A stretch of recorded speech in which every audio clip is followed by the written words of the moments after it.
즉, 그 당시에 내가 집주인과 분명히 합의에 이르렀지만 그 부분을 입증하지 못해서 인정받지 못하는 이러한 불상사가 생길 수 있기 때문에.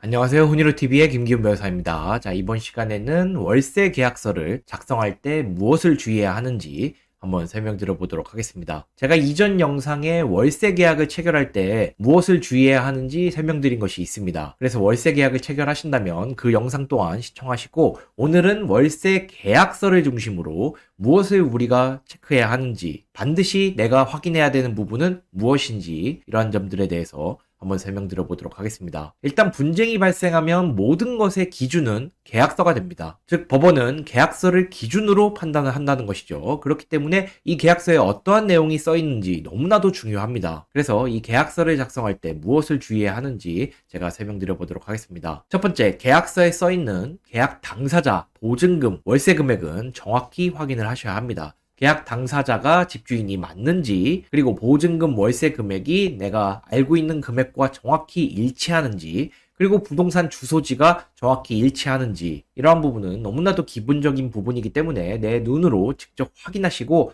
틀리거나 잘못 작성된 것이 없는지 꼭 체크하시기 바랍니다. 그리고 두 번째, 보증금이나 월세를 받는 사람이 집주인이 맞는지 꼭 확인하시기 바랍니다. 즉, 보증금이나 월세는 당연히 계약 당사자인 집주인에게 입금을 하셔야 합니다. 집주인이 지정한 제3자로 입금을 해달라고 해도 우리는 이것을 응할 이유가 전혀 없습니다. 그리고 오히려 계약 관계에서 집주인이 아닌 제3자에게 입금하는 것은 불리할 수 있습니다. 나중에 다른 소리를 할 수가 있거든요. 집주인이 제3자로 입금하라고 했으면서 나는 월세를 받은 적이 없다, 뭐 이런 식으로 말을 바꿀 수도 있기 때문에 당연히 계약 당사자인 집주인에게만 입금을 하셔야 합니다. 그래서 월세 계약서에 이 보증금이나 월세를 누구에게 입금하라고 명시되어 있는지, 그리고 그 계좌번호가 명시되어 있다면 계좌번호에 예금주가 집주인으로 되어 있는지, 이 부분을 정확히 꼭 확인하시기 바랍니다. 그리고 세 번째로 많이들 놓치시는 부분인데, 구두로 협의된 사항이 계약서에 명시되어 있는지 꼭 확인하시기 바랍니다. 이 부분과 관련해서 분쟁이 생각보다 굉장히 많습니다. 즉, 우리가 매물을 확인하는 과정에서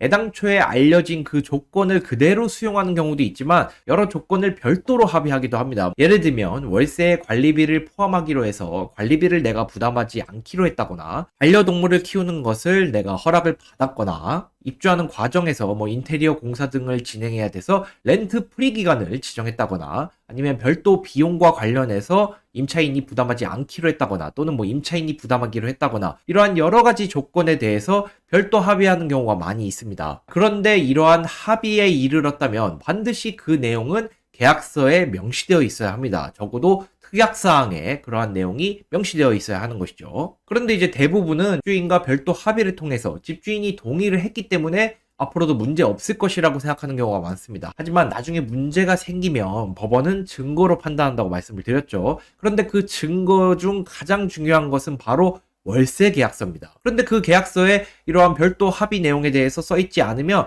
법원은 일단 그 부분을 인정할 수가 없습니다. 왜냐하면 계약서에 써있지 않기 때문이죠. 그래서 우리에게 그러한 합의를 했다면 그것에 대해서 별도 증거를 제출하십시오, 이렇게 언급을 할 수밖에 없는데, 우리가 별도 증거가 없다면 결국 인정되지 않을 수도 있는 것입니다. 즉, 그 당시에 내가 집주인과 분명히 합의에 이르렀지만 그 부분을 입증하지 못해서 인정받지 못하는 이러한 불상사가 생길 수 있기 때문에 어떠한 별도 조건과 관련해서 집주인과 합의에 이르렀다면 그 부분을 꼭 특약사항으로 월세 계약서에 명시하시기 바랍니다. 이 부분 매우 중요하기 때문에 월세 계약서를 작성하실 때 그 부분이 포함되어 있지 않다면 그 자리에서 꼭 특약사항에 이 부분을 반영해달라고 요청을 하셔야 합니다. 그리고 마지막으로 원상회복 의무가 어떻게 규정되어 있는지도 확인하시기 바랍니다. 제가 이전에 원상회복 의무와 관련된 영상을 촬영한 것이 있는데 그것을 시청하신다면 도움이 되실 것으로 판단되고, 일단 이 원상회복 의무는 당사자 사이에 규정하기 나름입니다. 그렇기 때문에 내가 나중에 이사 갈 때 원상회복을 어디까지 해야 하는지에 대해서 구체적으로 써있지는 않은지 확인하시기 바랍니다. 이 부분을 이제 누락하고 월세 계약서에 사인을 하면 내가 그 계약서에 명시된 대로 원상회복을 나가야 하는데 상당히 많은 비용을 부담하고 하고 나가야 될지도 모릅니다. 그래서 애당초 입주할 때부터 문제가 있었던 부분은 없는지, 만약에 있다면 그 부분은 반드시 명시를 해두셔야 합니다. 나중에 마치 우리 책임인 것처럼 하면서 원상회복하고 나가라 이렇게 하면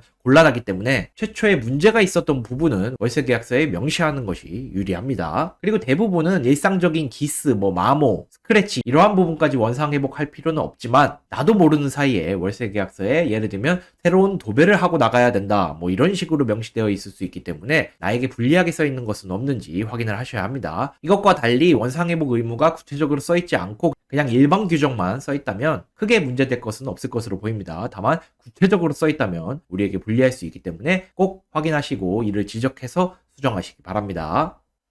자, 이번 시간에는 월세 계약서를 작성할 때 무엇을 주의해야 하는지 설명드렸습니다. 다음 시간에 뵙도록 하겠습니다. 감사합니다.